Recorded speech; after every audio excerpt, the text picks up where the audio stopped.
Okay, so today I'm going to show you how to use the Carvey. Um, the software for the Carvey is found online, and I'm going to have everyone use my account because once you get back to the machine that actually is hooked up to the Carvey, you're going to need to be logged in as me for everything to work. And so let's just start it that way.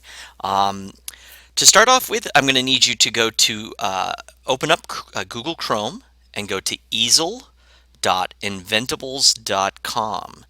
EASEL .inventables.com.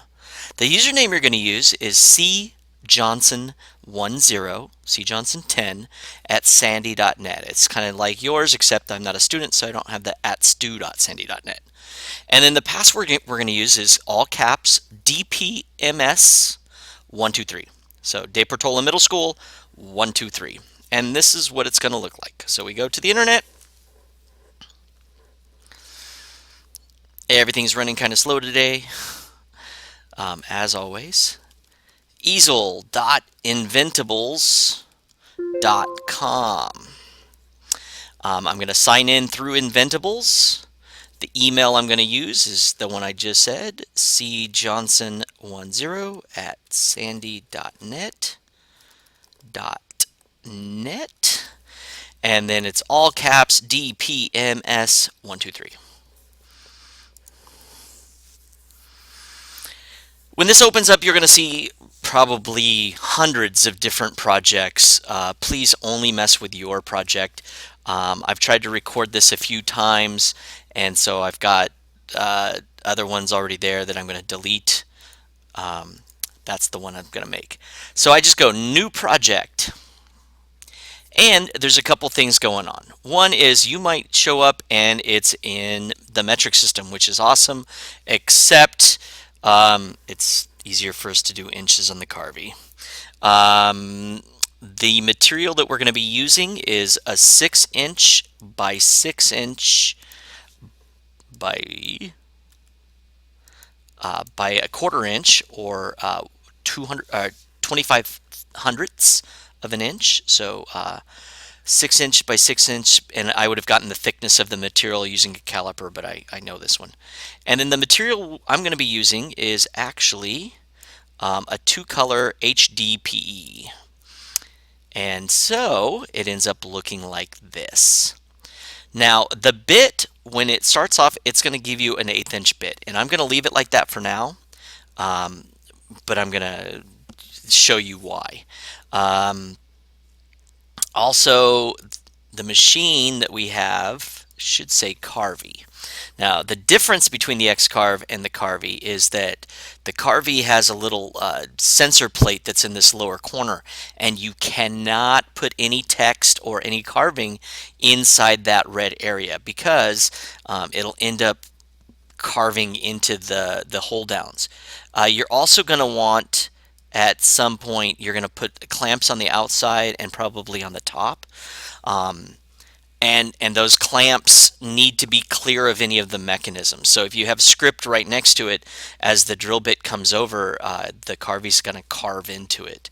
If you wanted to give it a title like Iron Man Test, that's fine, and it'll make it easier for you to find it later on. So from here, what I do is I go online and I go to Google, and I'm going to look up Iron Man, and I want to find Lego images. And because I want them to be black and white, I'm going to type in coloring book. Coloring book tends to give me really nice images. I'm also looking for ones with fat, dark outlines. Like these, this would be great, except that I'm opposed to having Wolverine and Iron Man in the same areas. One's X-Men, one is Avengers. I know there's some crossovers out there, but I really liked this one. And there's a Spider-Man too, but I'm going to go with Iron Man. And so to get this image, all I do is I go down to where the scissors tool is, the snipping tool, and I create a new snip. And then I carefully outline around the outside. And if I didn't get the whole thing, or like in this case, I got that black line underneath that I do not want that black line underneath, I hit new snip and I try it again. And a little bit better, I cut off the top, so I do new snip until I get it right. This time I'm going to screw it up again, new snip. Here we go.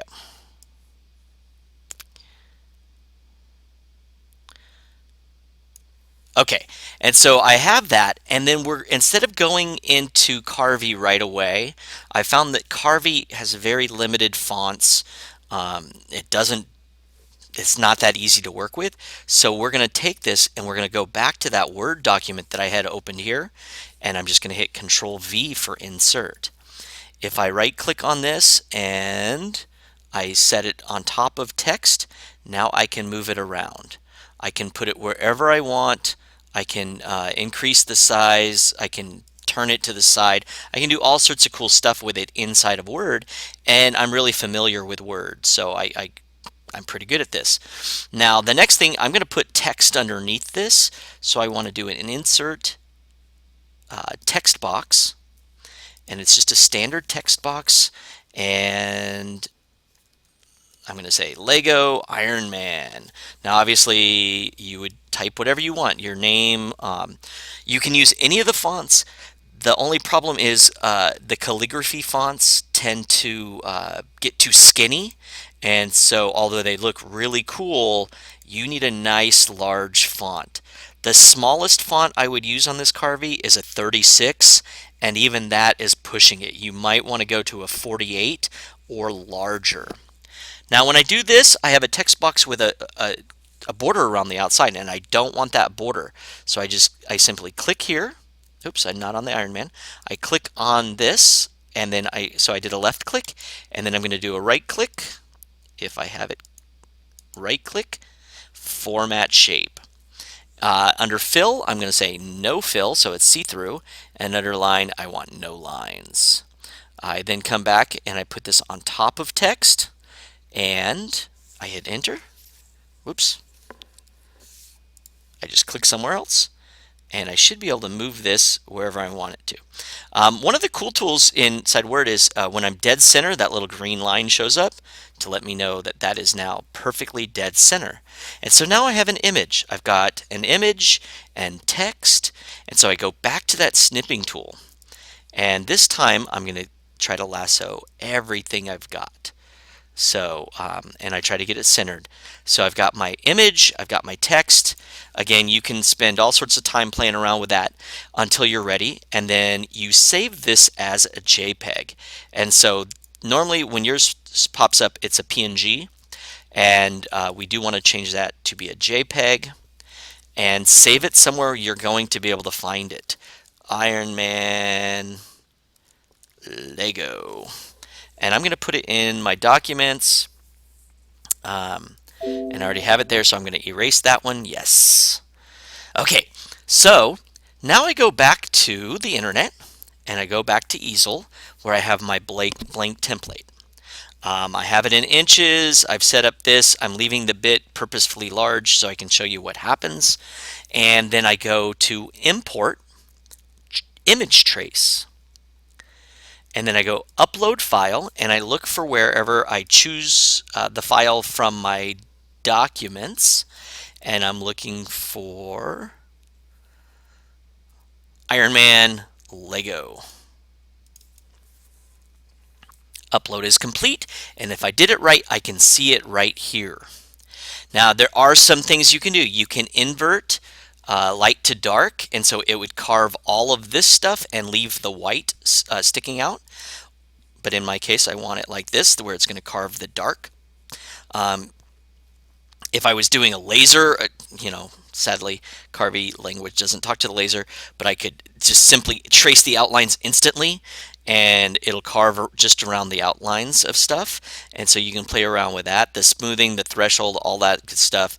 But I don't want it. I did it inside Word exactly the way I want it, so I'm going to hit import. And when I do, it puts it here. And now, if I centered this, oops, I got to center it in this box.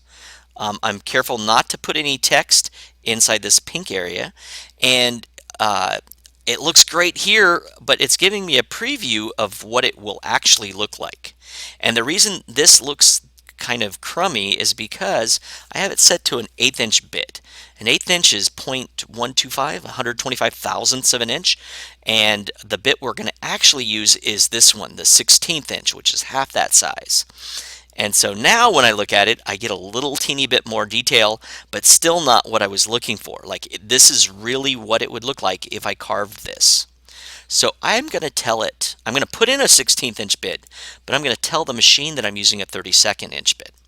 And the reason we don't use a 32nd inch bit is because every single time I've ever tried to cut anything with a 32nd inch bit, it snaps. And so I've burnt through 2 of those, and they're like 15 bucks a piece. So at this point, I lied to it. I told it I have a 32nd inch bit, and I can see that the text is there. Now remember, that was a 36 inch font, or 36 type font, and I've even enlarged it a little bit to fit here. So the larger the font, the better. At this point, I would, if this was actually hooked up to the Carvey machine, I would just be able to hit carve, and it's going to guide me through making sure that the machine is set. It's going to ask me a series of questions. Since this isn't actually hooked up to the Carvey machine, it's not going to do anything for me, but this is what it would look like on your screen. You've saved it. It says all changes saved, and they save automatically. So once you're set, ready like this, we just send you on back to the Carvey machine, and from there I show you how to put a new bit in if you need to. I'll show you how to anchor down the materials, and you'll just simply hit carve. Let's see what happens. And yeah, it's looking for a driver and stuff like that. But once you have this on your computer, and it's saved to my account, we should be able to pull it up on the Carvey and get this thing to carve right away. And so in this case, I will end up seeing you in the next video.